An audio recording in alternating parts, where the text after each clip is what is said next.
Entonces, vemos que se ha descubierto cosas en el monte del templo. Ahora les voy a mostrar por qué son importantes estos detalles. Tienen que ver con el arca del pacto. Así es como se ve el arca del pacto. Primeramente, el arca es una caja. Está hecha con madera de acacia cubierta por dentro y por fuera con oro. En las 4 esquinas hay 4 anillos. Y en estas argollas hay 2 barras que se meten en esas argollas por medio de las cuales se transporta el arca por medio de 4 sacerdotes levitas. Dentro del arca están las tablas de piedra y cuando el arca fue puesta en el templo de Salomón, eso es todo lo que contenía. El pacto, es decir, los 10 mandamientos, el pacto eterno de Dios con su pueblo. Encima del arca está el propiciatorio, o una tapa para el arca. Ustedes han visto un par de ilustraciones diferentes en Estados Unidos. Hay docenas diferentes de modelos en Israel.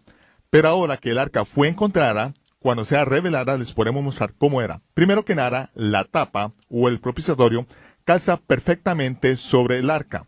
Y los ángeles, en lugar de estar arrodillados por encima del arca, están de pie, con la tapa o el propiciatorio literalmente adherida a ellos. Y ustedes ven que cuando están de pie, literalmente son el apoyo, de modo que el propiciatorio nunca tocaría el suelo.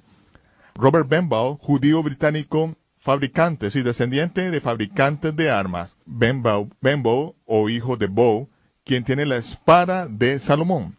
La espada de Salomón fue fabricada por sefarditas o judíos españoles y en el mango muestra el arca del pacto con los ángeles de pie a cada extremo del arca del pacto con sus alas traseras extendidas sobre la parte del atrás del arca, unidas una con la otra, lo que literalmente forma, como pueden ver, el respaldar del trono de Dios.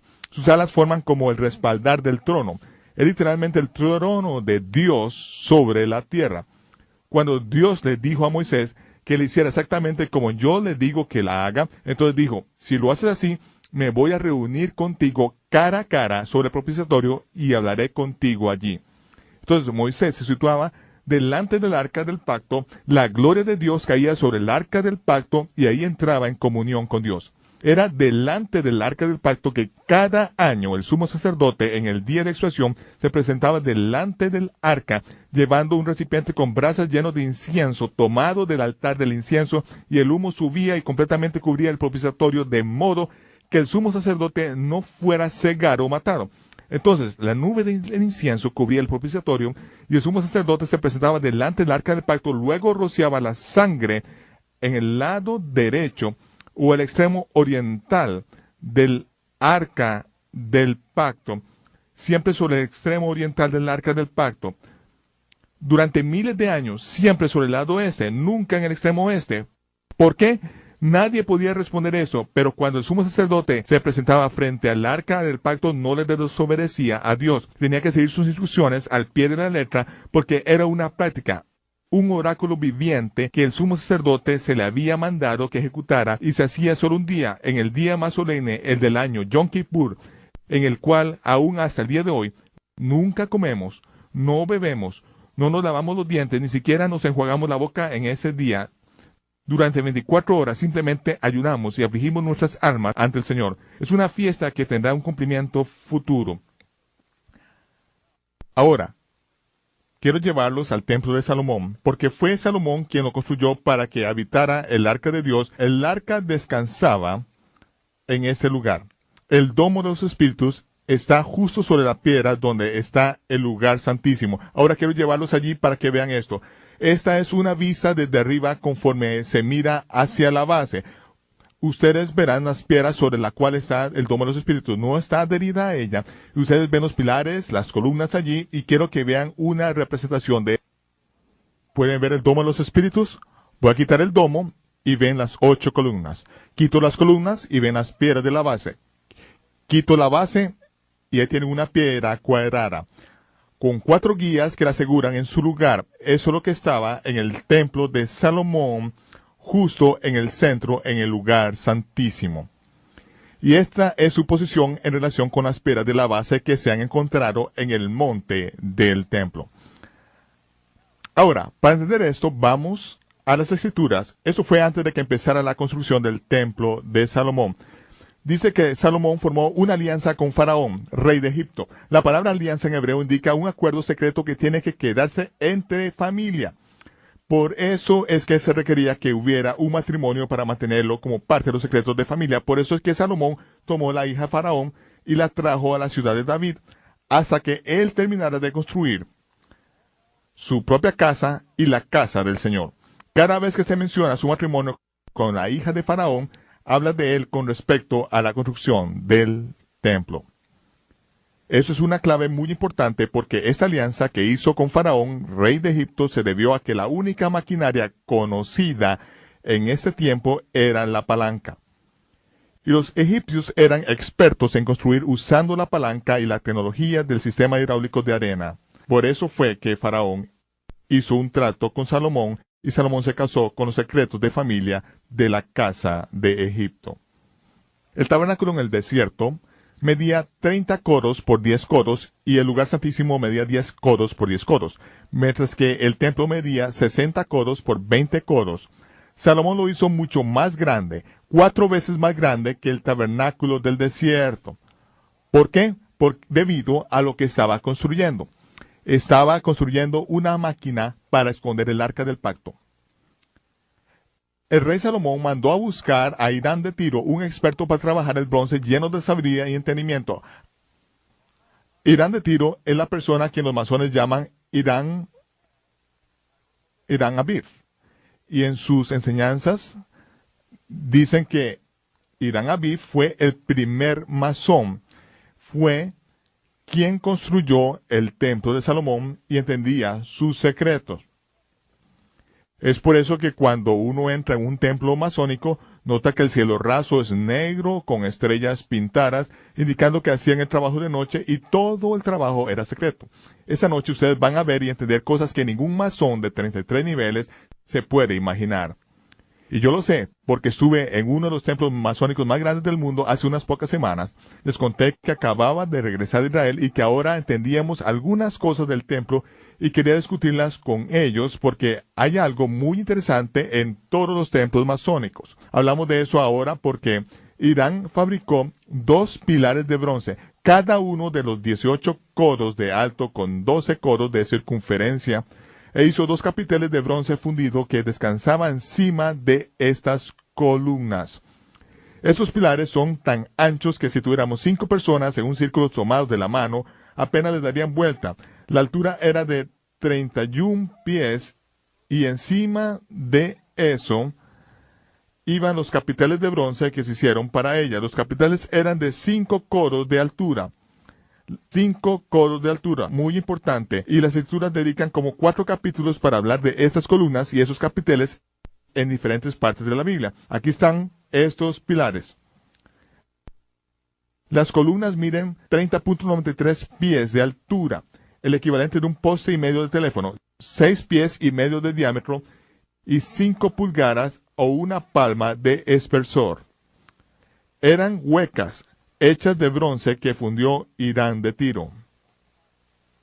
Los capiteles miden 8.6 pies de altura, hechos de bronce sólido con 6 pies y medio de diámetro, cientos de toneladas que tienen que colocarse encima de una columna hueca de alto de un poste y medio de teléfono frente al templo. Esto es muy importante. Salomón colocó las columnas. A la columna derecha la llamó Jaquín, que en hebreo significa fuerza. Significa fuerza. Colocó la columna izquierda y la llamó Boaz, que significa base o calza. Salomón describe las 2 partes de una palanca, la fuerza y la calza, sobre la cual se oscila la palanca de entre esas 2 columnas. En cualquier templo masónico del mundo que uno visite, me han dicho que hay 2 columnas que reposan a cada lado del estrado y tiene una V y una J que representan estas 2 columnas. Cuando estuve en Oklahoma, después de estar hablando con los masones por más de media hora, me llevaron a otro cuarto más privado y me dijeron que todo ese asunto de Hirán de Tiro y la construcción del templo es más bien un ideal filosófico. Dijeron, no tenemos ni idea de lo que usted está hablando. No tenemos idea de cómo funcionan estas cosas. Porque yo empecé a describirles cómo esas máquinas son como sistemas de palancas que funcionan en el templo. Entonces tuvieron que admitir que no sabían nada de eso y me enviaron a sus oficinas centrales y allí me permitieron revisar sus libros. Y allí fue donde encontré una representación de algunas de esas columnas. Ahora, ustedes van a entender el resto de la historia. Estas columnas están afuera, delante del templo y no sostienen nada. Aquí las vemos en relación con el resto de los artículos del mobiliario. Como vemos, el arca del pacto aún no está dentro. Y lo estoy mostrando en esa diapositiva en particular. Dicen las escrituras que en el momento en que el templo fue dedicado, trajeron el arca del pacto del Señor a ese lugar y sacaron las barras de modo que sus extremos se veían fuera del lugar santo ante el oráculo, pero no se veían por fuera. ¿Qué quiere decir que veían por fuera y no se veían por fuera? Cuando el arca se acomodaba en un lugar y se le añaden las barras de modo que apenas tocan el velo, entonces si se sacan deslizándolas hacia un extremo, literalmente empujarían el velo hacia afuera de modo que uno está en el lugar santo. Entonces, se puede ver que las barras están abultando el velo hacia afuera, de modo que pueden ver que las barras están levantando el velo, pero en realidad no se están cubiertas por el velo. Con esto lo que se lograba era que el arca del pacto se sentara de lleno frente a esa piedra con las barras completamente deslizadas hacia un extremo. ¿Por qué? Porque esta piedra completa es un aposento, un cuarto elevador que es operado por un sistema hidráulico de arena combinado con un sistema de palancas que Salomón construyó en el templo. Y ahora ustedes van a ver cómo trabaja. Cuando se hizo la irrigación del templo, la gloria del Señor llenó la casa y esto fue lo que habló Salomón. Estas dos oraciones después de 7 años de construcción. El Señor dijo que Él habitaría. Así dice la versión en español. Pero en el hebreo es una palabra un poco rara, la palabra shikán, que quiere decir un lugar establecido para habitar. Él haría shikán en gran oscuridad, que en hebreo se dice aratel, que quiere decir que estar en oculto a la vista del hombre. Yo, Salomón, te he construido a ti, Yahweh, una casa donde habitar. Y ahí la palabra habitar es sibul, que quiere decir una residencia elevada y un lugar fijo, Mikoan, un lugar fijo para que mores para siempre. Salomón nos da un acertijo que no solamente había construido una residencia levantada, sino que había construido otro lugar para que el arca descansara para siempre. Y la palabra para siempre en hebreo significa un periodo extremadamente largo, no solamente para toda la eternidad, obviamente. 500 años después, Nabucodonosor, rey de Babilonia, vino, él y su ejército levantaron sus tiendas contra Jerusalén y construyó un muro para sitiar la ciudad. Desde ese muro, Nabuzaradán, el capitán, lanzaba con estas gigantescas catapultas piedras enormes como proyectiles para derribar los muros de la ciudad de Jerusalén. Luego, cuando Nabuzaradán hizo una brecha en el muro y tomó la ciudad y derrotó a los soldados, Nabuzaradán y sus tropas subieron hasta el monte del templo, entraron al lugar santísimo porque buscaban el tesoro arqueológico más importante, el tesoro más maravilloso del mundo entero, el arca del pacto. Cuando entraron al templo, ¿qué fue lo que encontró Nabuzaradán en el lugar del santísimo? Nada. No había nada ahí. Dice que quemó la casa del Señor, las cosas del rey y todas las casas de Jerusalén, completamente saqueó y destruyó toda la ciudad. ¿Qué era lo que él buscaba?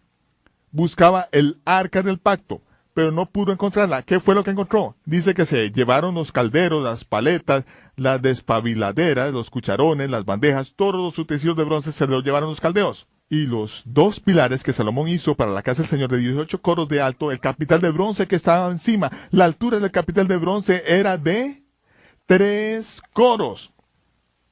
Espere un momento. Yo creo que ese capital sentado sobre esas columnas de 31 pies de altura tenía 5 coros. ¿Qué pasó con las 41.25 pulgadas de bronce sólido que pesaban varias toneladas y que estaban encima de columnas de 31 pies? Cuando entró en el templo, lo único que había era bronce. ¿Dónde estaba la mesa del pan de la propiciación? ¿Dónde estaba el candelero de oro? ¿Dónde estaba el altar dorado del incienso? ¿Y dónde estaba el arca dorada del pacto? No estaba ahí. Todo lo que se llevaron para Babilonia fue cuidadosamente detallado.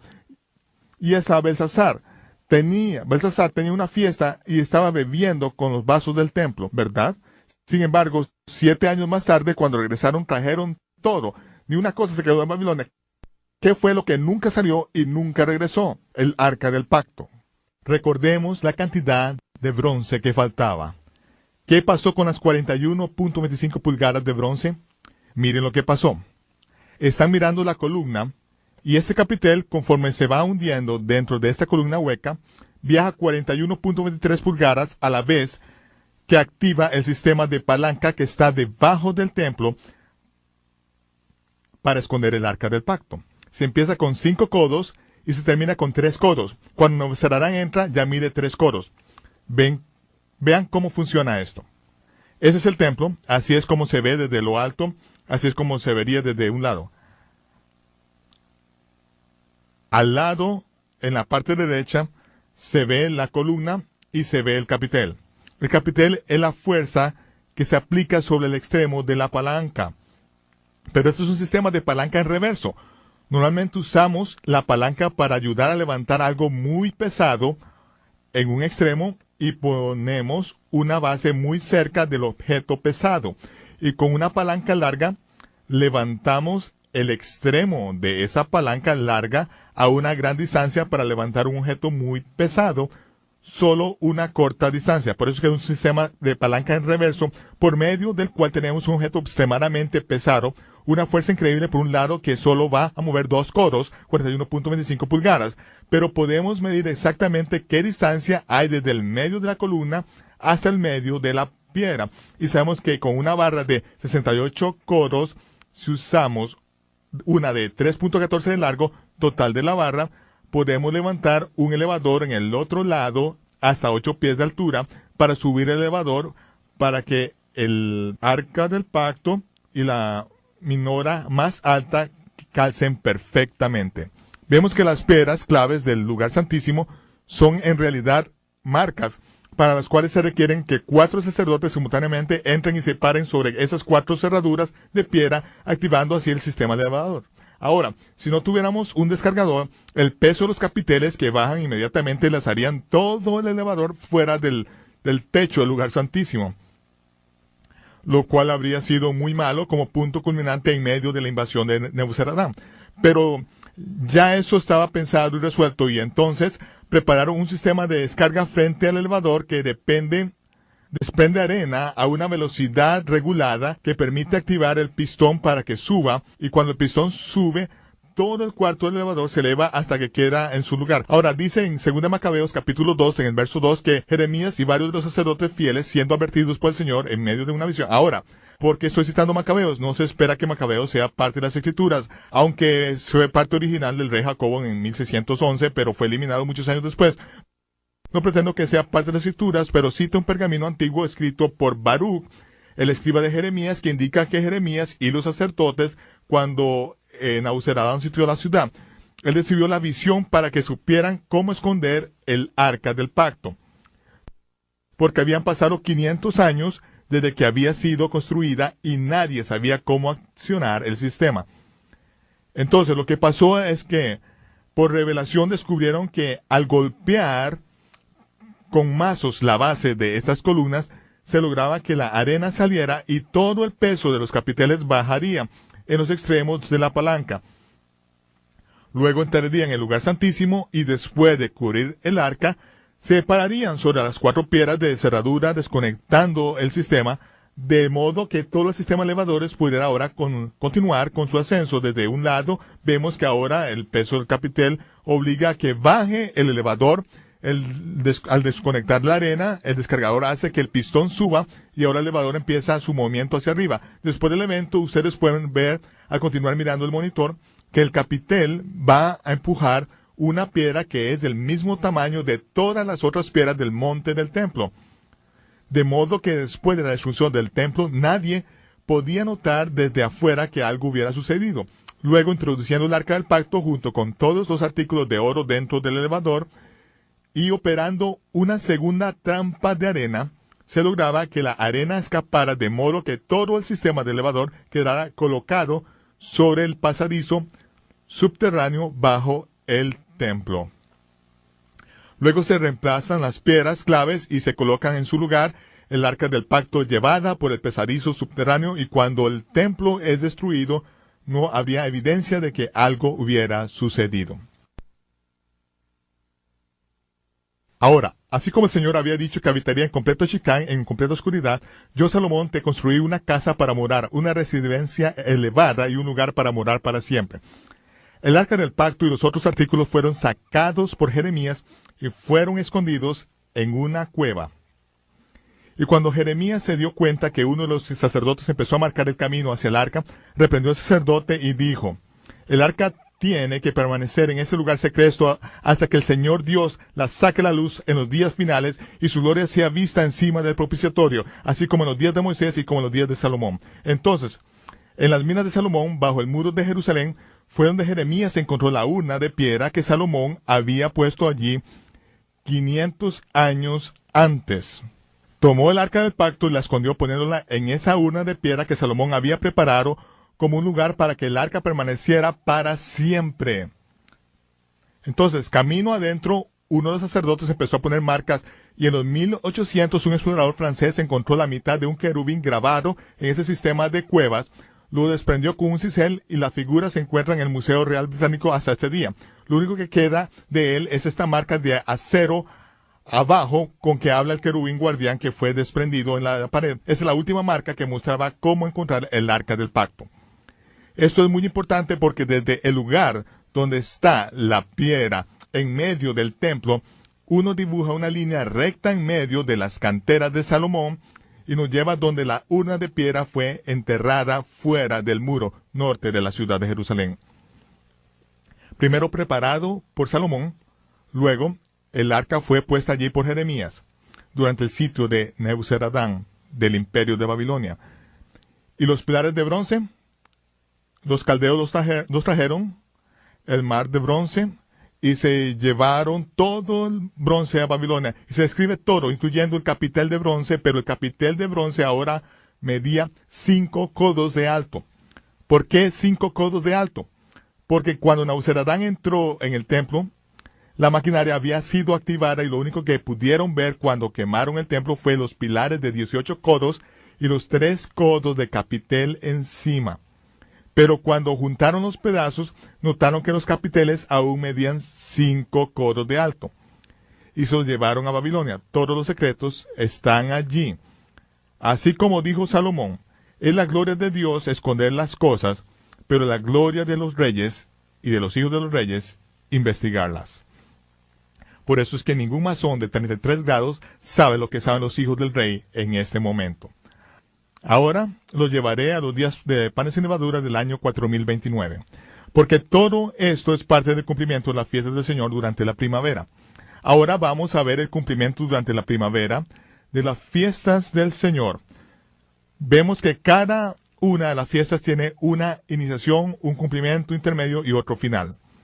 Y vemos otra vez su calendario bíblico hebreo y vemos la fiesta de panes sin levadura y lo que sucedió. En el día 10 del mes de Abib es cuando se selecciona el cordero para el sacrificio. Así es como se hacía en Egipto y así es como se sigue haciendo cada año después. Por 4 días era inspeccionado el cordero pascual y luego era sacrificado en el día 14 en la tarde. El día 14 de Abib o Nisán, como lo llamaron después del cautiverio de Babilonia. Entonces, después de lo que sacrificaban, lo ponían al horno antes de la puesta del sol, porque la puesta del sol da inicio un día santo, el Shabbat santo de la fiesta de los panes sin levadura. Es un Shabbat santo. Esa noche, a medianoche, se celebra la salida de Egipto. 7 días después, el 21, fue cuando cruzamos el Mar Rojo. Y también, de acuerdo con Levítico 23, ese también es otro Shabbat santo. Un Shabbat santo al principio, otro Shabbat santo al final, y siempre va a haber un Shabbat semanal dentro de esos 7 días. El día después del Shabbat semanal siempre será el día de la ofrenda, el día de las ofrendas de los primeros frutos. Desde el día de los primeros frutos se cuentan 50 días y ello nos lleva al día santo de Shavuot o Pentecostés. Pentecostés significa 50. El día 50 desde el día de la ofrenda de los primeros frutos. Y esa es la fiesta que finaliza la fiesta de la primavera. Ahora quiero llevarlos a Jerusalén en el año 4029. Esos son los ensayos, los Mikra, que habían estado sucediendo durante cientos y miles de años. Es en el día 10 del mes de Abib que el sumo sacerdote estaría en el monte del templo, salía del monte del templo, y conforme salía del monte del templo, dejaba tras de sí sacerdotes de Israel, Cohenim, parados en fila hombro a hombro, con grandes hojas de palma, de dentro de 10 a 12 pies de largo en sus manos, y hacían un camino para él hasta la puerta norte de la ciudad de Jerusalén. Esto se hacía para facilitarle cuando salía por el muro de la ciudad para ir a Belén a seleccionar un cordero pascual, y cuando regresaba, el sumo sacerdote podía hacerlo por el mismo camino sin que nada interfiriera con su paso.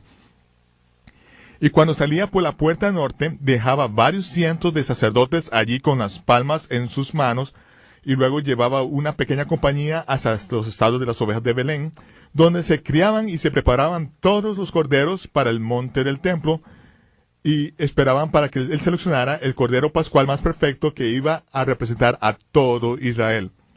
Aunque miles de corderos pascuales se sacrificaban cada año en el monte del templo.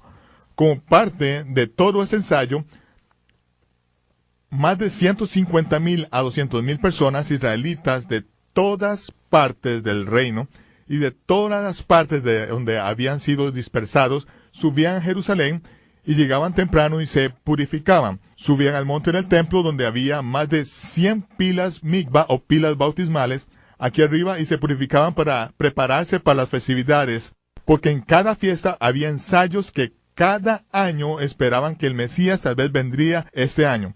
Tal vez este sea el año, tal vez sea este. Entonces se preparaban. Al subir a Jerusalén, cortaban ramas de cedro, de pino y de palmas que después de las cosechas de dáctiles, que eran abundantes, las traían a la ciudad y luego se quedaban en cualquier apartamento disponible, cuartos extra.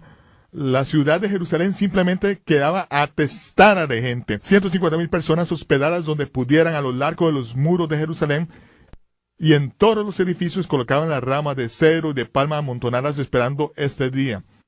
Porque en el 10 de Abib, el sumo sacerdote salía de la ciudad de Jerusalén, salía a seleccionar el cordero, y cuando llegaba a esta puerta, el sacerdote exclamaba en voz alta: «Hosana a las alturas, bendito el que viene en el nombre del Señor». Y cuando lo hacía, ahí mismo, todos los sacerdotes a lo largo de esa línea, que no lo podían ver, empezaban a gritar: «Hosana a las alturas». Y luego 150,000 personas que salían corriendo de cada rincón de Jerusalén, tomando las palmas, quitándose sus talit y llegando a ese sitio, gritaban: «Hosana a las alturas». Sonaba como un huracán en las calles de Jerusalén. Cecil DeMille nunca pudo lograr ese efecto en su película, nunca podía poner tantos actores extra, era más grande que cualquier cosa que Hollywood jamás haya intentado. Ahora, en ese año 4029, las cosas sucedieron un poco diferente.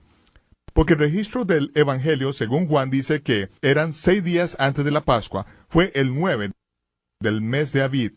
Y fue cuando Yahshua tomó a un grupo de sus discípulos y fue a Betania, donde vivía su buen amigo Lázaro, a quien hacía poco había levantado de los muertos, solo unas cuantas semanas antes. Se quedaron con él esa noche fue ungido con perfume de nardos para su entierro, como lo había indicado, y la siguiente mañana instruyó a sus discípulos para que hicieran esto. Hagan que todo el resto de sus discípulos, que podían haber sido cientos literalmente, se reúnan en la puerta de la ciudad de Jerusalén. Quiero que vayan y encuentren un asno en el cual nadie haya cabalgado y pongan sus talits sobre él. La siguiente mañana vemos lo que pasó. El sumo sacerdote estaba fuera en Belén escogiendo el cordero pascual para ese año. Cuando viene por la esquina y se acerca a la puerta, ahí es cuando Jesús llega a la puerta montado sobre el asno. Es el día 10 del mes, es el Shabbat.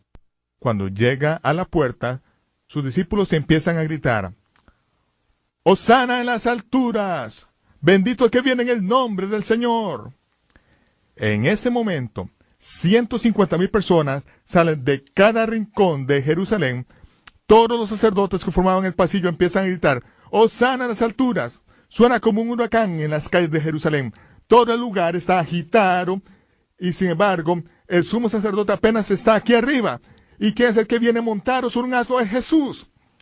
Y cuando llega a la puerta, el sacerdote lo detiene y le ordena: «Dígale a sus discípulos que se callen. Dejen de gritar eso».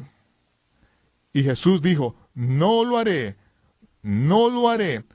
Si es necesario que las piedras griten, las piedras gritarán. ¿Por qué? Porque ese es el día en que se cumple el Mikra. Ese es el día para el cual ustedes han venido ensayando año tras año, siglo tras siglo. Es el día que el Cordero Pascual, que había nacido entre las ovejas de Belén 30 años antes, el Cordero de Dios, que quita los pecados del mundo, hizo su entrada triunfal en Jerusalén. Ustedes lo han estado practicando. Ese es el día. Si las piedras tienen que gritarlo, así lo harán, porque es el día que se cumple el Mikra. Eso seguirá y nadie lo puede detener. Las fiestas del Señor se cumplirán. Y luego vemos que conforme avanza por el sendero, los sacerdotes, quienes están ondeando sus palmas y gritando, Hosana en las alturas, Hosana en las alturas. Y luego ven, es un asno, es un asno, es un asno. Y luego ven, es Jesús sobre un asno. Y en un Hosana en las alturas, nada va a detenerlo. Y cuando pasa al frente de ellos, se llena toda la calle tras de él, con todos moviendo sus palmas y diciendo, Hosana en las alturas. Y no hay nada que pueda hacer, porque los 150,000 personas no se van a detener. ¿Por qué? Porque se están cumpliendo las fiestas y nada va a impedir que las fiestas del Señor no se cumplan. Dios está a cargo del universo. Él había planeado esto y su ensayo ahora se está cumpliendo hasta el día, la hora, el momento exacto en cada detalle. Y luego cuando llega al monte del templo, donde el Cordero Pascual se queda para ser examinado por todos durante los 4 días siguientes, vemos cómo se registran los evangelios, cómo los fariseos, los saduceos, los herodianos, los líderes religiosos y civiles, día tras día, durante estos 4 días, interrogan a Jesús tratando de encontrar alguna falla. Ahora estamos en el día 13 y al caer el sol se convierte en el 14. Y el 14 es el último día. Es un día de preparación y al salir el sol, la siguiente mañana, es cuando el Cordero Pascual es sacrificado y preparado para la Pascua, para la fiesta de panes sin levadura. Es después de la caída del sol que el Señor se reclina con sus discípulos, cena con ellos la última cena, y es en esa última cena que toma el pan y en las propias palabras de Melquisedec, que significa Rey de Justicia. Recuerden, fue Melquisedec quien al llegar a Jerusalén, cuando Abraham regresaba después de matar a los reyes, cuando había librado a su sobrino Lot de los reyes que se lo habían llevado cautivo, acababan de arriesgar su vida en una batalla de vida o muerte, y cuando Melquisedec salió de Jerusalén, trajo pan y vino. No registra todo lo que sucedió, pero sabemos que ahí mismo Abraham fue tan conmovido que apartó la 10ª parte de todo y se lo dio a Melquisedec, la 10ª parte de todo lo que había ganado al arriesgar su vida, porque estaba muy conmovido por lo que Melquisedec compartió. Fue en ese momento que Melquisedec tomó el pan, lo levantó en sus manos y dio esta bendición. Baruch atah Adonai Eloheinu melech haolam hamotzi lechem min haaretz. Bendito seas tú, Yahweh, Rey del universo, que haces producir pan de la tierra. Y tomó la copa y la bendijo. Baruch atah Yahweh Eloheinu melech haolam borei pri hagafen. Y fue Abraham que en cada Shabbat se la pasó a todo el pueblo siglo tras siglo. En cada Shabbat, cuando decimos las plegarias, sabemos que cuando llegue el Mesías, Él interpretará este Mikra, este ensayo que hemos estado practicando. La última noche que el Señor estuvo con sus discípulos, tomó pan, y las mismas palabras de Melquisedec dijo, Baruch atah Adonai Eloheinu melech haolam hamotzi lechem min haaretz. Y luego dijo esto que ustedes han venido haciendo cada año durante miles de años, que han venido haciendo cada Shabbat, cada día de reposo. Esto es mi cuerpo que es quebrantado por vosotros. Yo soy el pan de vida. Yo soy el pan que sale de la tierra. Y mi cuerpo que es quebrado por ustedes. Cada vez que lo hagan, de ahora en adelante, hágalo en memoria mía. Y luego tomó la copa y la bendijo con la misma bendición. Él había interpretado el Mikra y dijo, ese es el nuevo pacto en mi sangre. Tomen la copa y divídasela entre ustedes. No volveré a tomar el fruto de la vid hasta que lo beba de nuevo con ustedes en el reino de mi Padre. Pero hagan esto de ahora en adelante hasta este día. Hágalo en memoria de mía, porque esto representa mi sangre que será derramada por ustedes. Después de esa cena, le dijo a Judas que hiciera pronto lo que iba a hacer. Judas entonces salió. El resto de los discípulos creyó que había mandado a Judas a darles algo a los pobres o a conseguir algo que necesitarían para la fiesta. Ahora, la última cena no era la Pascua. Eso es solo en su mentalidad occidental. La última cena fue la última cena. Una vez que pasa la cena de la Pascua, uno no sale a comprar nada que se necesita para la Pascua. Es un Shabbat muy solemne. Si usted no se ha preparado de antemano, no está listo y se la perdió. Pero es el 14, el día de la preparación. Entonces tarde, esa noche, es arrestado en Getsemaní, llevado a la casa de Anás, suegro del sumo sacerdote, se hace un juicio injusto ante Caifás y luego de la casa de Caifás es llevado a la pared norte del monte del templo de Jerusalén, donde está la corte de Pilato. Allí, como dice la escritura, los acusadores llevaron a Jesús a la corte de Pilato, pero no quisieron entrar porque no querían contaminarse de modo que pudieran comer la Pascua. ¿Había pasado la Pascua? No, el Cordero Pascual ni siquiera había sido sacrificado todavía. Hay una ley en la Torá que se dice que no se come un animal mientras aún esté vivo. Es una simple regla de cocina en Estados Unidos. Pero como vemos, tenemos que aplicarle lógica sana a las escrituras también. ¿Ok? Ahora vemos que sale Pilato, averigua cuáles son las acusaciones y luego entra y habla con Jesús. Y averigua que todo tiene que ver con la Torá y las leyes judías. Sale y dice, este hombre no ha hecho nada contra Roma. Luego traen más acusaciones. Pilato entra de nuevo y considera esas acusaciones y averigua que no tenía ninguna base. Salía y entraba. Finalmente entra y Jesús no le ayuda del todo. No le ayuda para nada para dejarlo ir. Y Pilato quiere liberarlo. No ve nada malo en lo que ha hecho. Y dice, por favor, ¿no se da cuenta de que yo tengo el poder para matarlo? Y Jesús dijo, tú no tienes ningún poder excepto el que Dios te da. Y en ese momento, suben escalofríos por su columna vertebral, sale de esa corte, su esposa sale y le dice, acabo de tener un terrible sueño acerca de este hombre, no tengas nada que ver con él es inocente. Pilato se lava las manos, y luego se va y se sienta en el trono. Ahora, cuando Pilato se sienta en el trono del juicio, es como cuando el juez golpea con el mazo de madera. Las siguientes palabras que salen de su boca son veredicto, es una ley. Y es en este preciso momento que se cumplen las palabras que habían estado siendo pronunciadas durante miles de años. Cada año, en este preciso instante, el sumo sacerdote estaba concluyendo su inspección de 4 días de Cordero Pascual. El sumo sacerdote, en este preciso momento, abrió la boca y dijo exactamente las mismas palabras que Pilato estaba pronunciando en ese momento. No encuentro falla en él. Pilato no está en control. Ahora, ¿se lo llevan? Cuando se ve que no lo puede liberar, ordena que lo azoten, que se lo lleven y lo crucifiquen. Entonces lo sacaron de la corte de Pilato y cuando salían de la corte le ponen el madero del sacrificio en la espalda. Y ahora se contesta la pregunta, ¿qué había hecho Isaac? Tengo la madera del sacrificio en la espalda, padre, ¿dónde está el cordero? El padre Abraham le contesta, Dios mismo proveerá un cordero.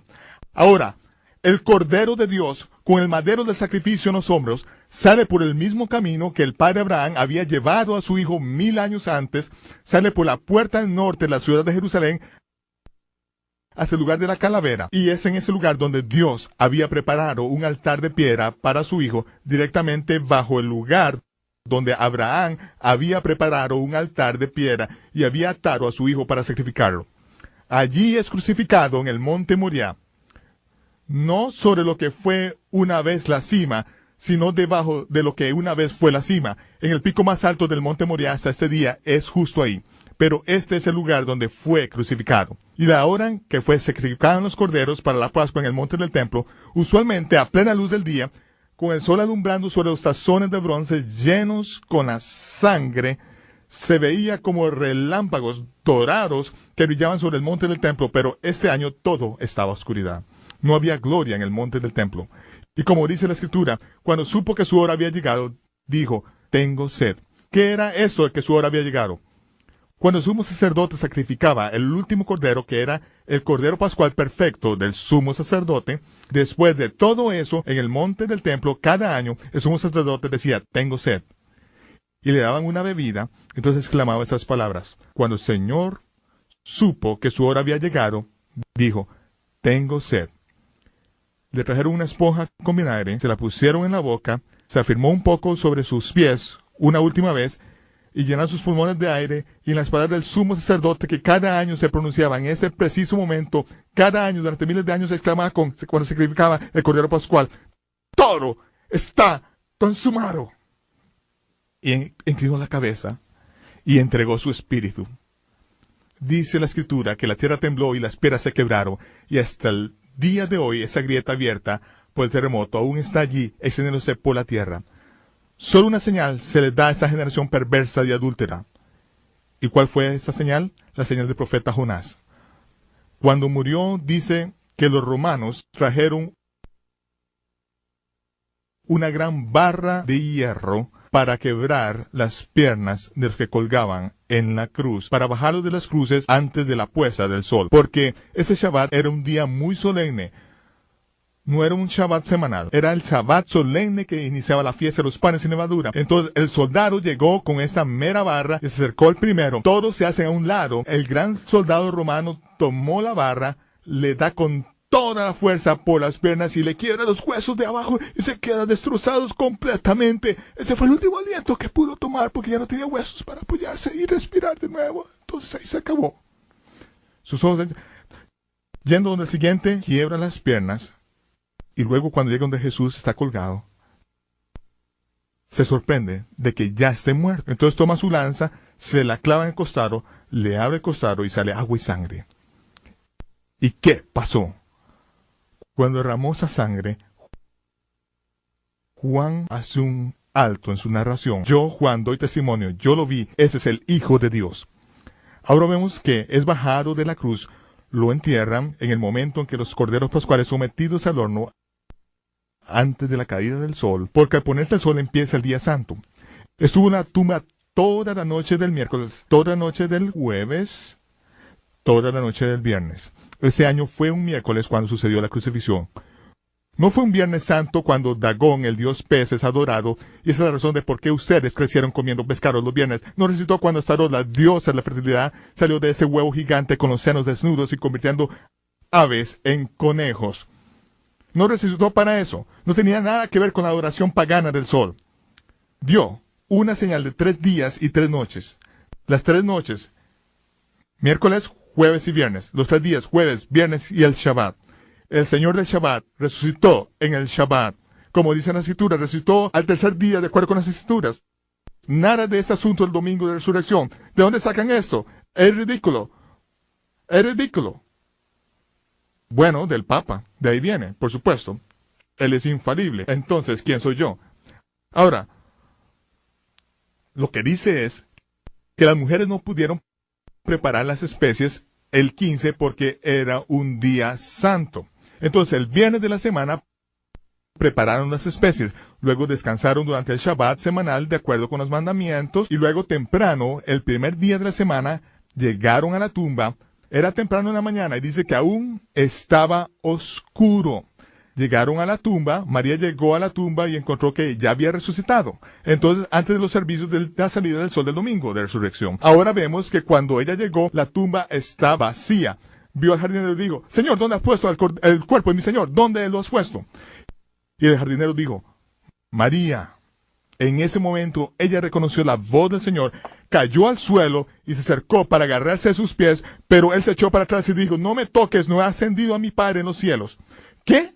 ¿No había ascendido? ¿Qué quiso decir con no me toques? ¿No le dijo a Tomás, pon tu dedo en mis heridas, pon tu mano en mi costado? Lo que pasa es que ese era el día de la ofrenda de los primeros frutos. El sumo sacerdote tenía que estar encerrado por 3 días que precedían la ofrenda de los primeros frutos. ¿Qué trata esa ofrenda? Las escrituras dicen que cuando el Señor se levantó de los muertos, había otros santos en las tumbas que resucitaron y se aparecieron a muchos en las calles de Jerusalén. Fueron los primeros frutos cosechados de la tierra. Los primeros frutos, esa pequeña gavilla. Una gavilla, y ese es el sumo sacerdote que tomó esa gavilla y después de estar encerrado, tomó estos santos consigo, ascendió a los cielos ante el trono del Padre. Ellos constituyeron la gavilla mecida. Lo dejó en el cielo y lo dijo, lo veo unos cuantos días para cuidarlos. Luego bajó y esa misma tarde estaba en el camino de Maús. Cumplió la ceremonia, los primeros frutos, hasta el día, la hora y el momento exacto en cada detalle. Dejen el paganismo atrás. Las fiestas del Señor son la clave de los evangelios. No podemos entender los evangelios si no entendemos las fiestas del Señor. No podemos entender Apocalipsis si no entendemos las fiestas. Ahora, ¿qué fue lo que vio Juan? Tenemos que retroceder. Él detuvo la narración en 19 capítulos. Se detuvo una vez y dijo, yo Juan, doy testimonio, yo lo vi. ¿Qué fue lo que vio? Cuando sucedió el terremoto y las rocas se quebraron, él vio que la tierra se abrió a los pies de la cruz. Y hoy día nosotros podemos llevarlos ahí, a ese lugar, y mostrarles esa grieta. Los podemos mostrar la sangre que salió de ese costado del Mesías, la cual no cayó sobre la tierra, la cual era figura de sacrificio incompleto, no aceptable a Dios.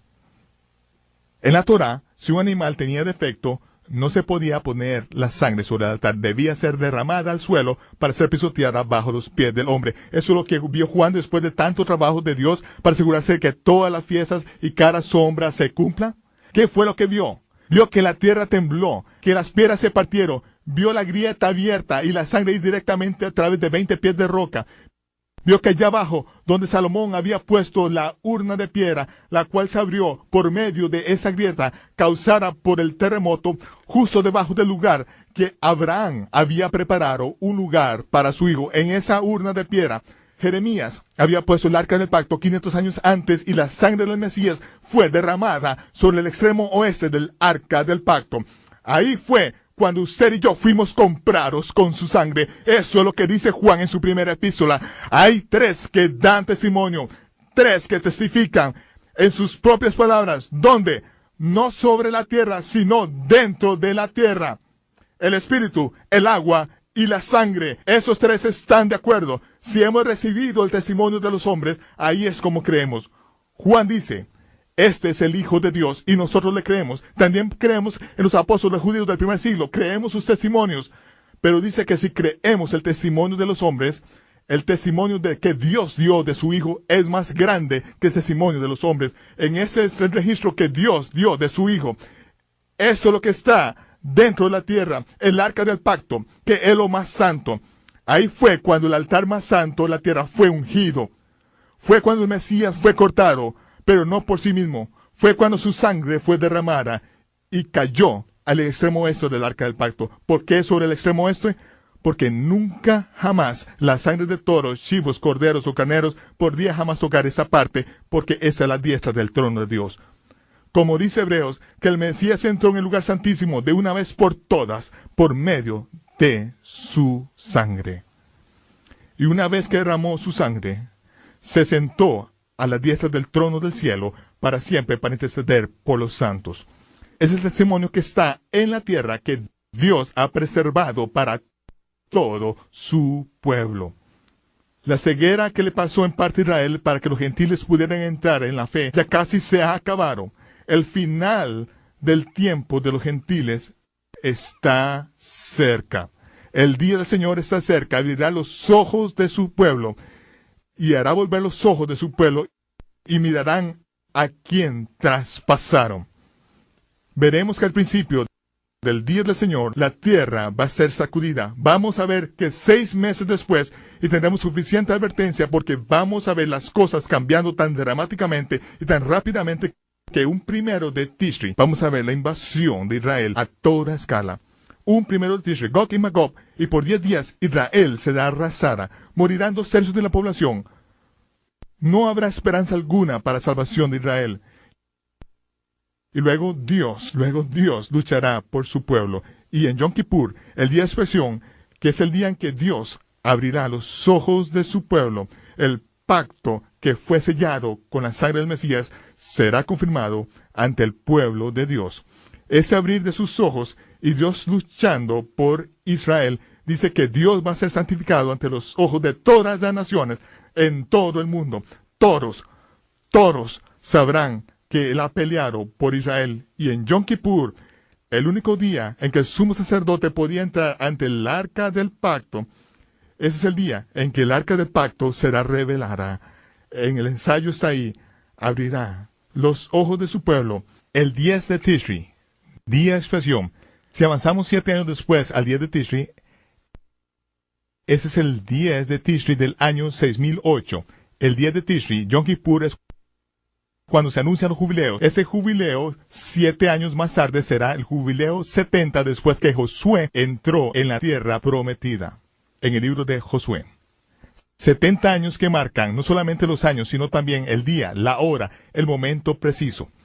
Ahí en el puro centro está la abominación desoladora del día de Aviv. ¿Se acuerda que fue el Mesías quien hizo su entrada triunfal un 10 de Aviv?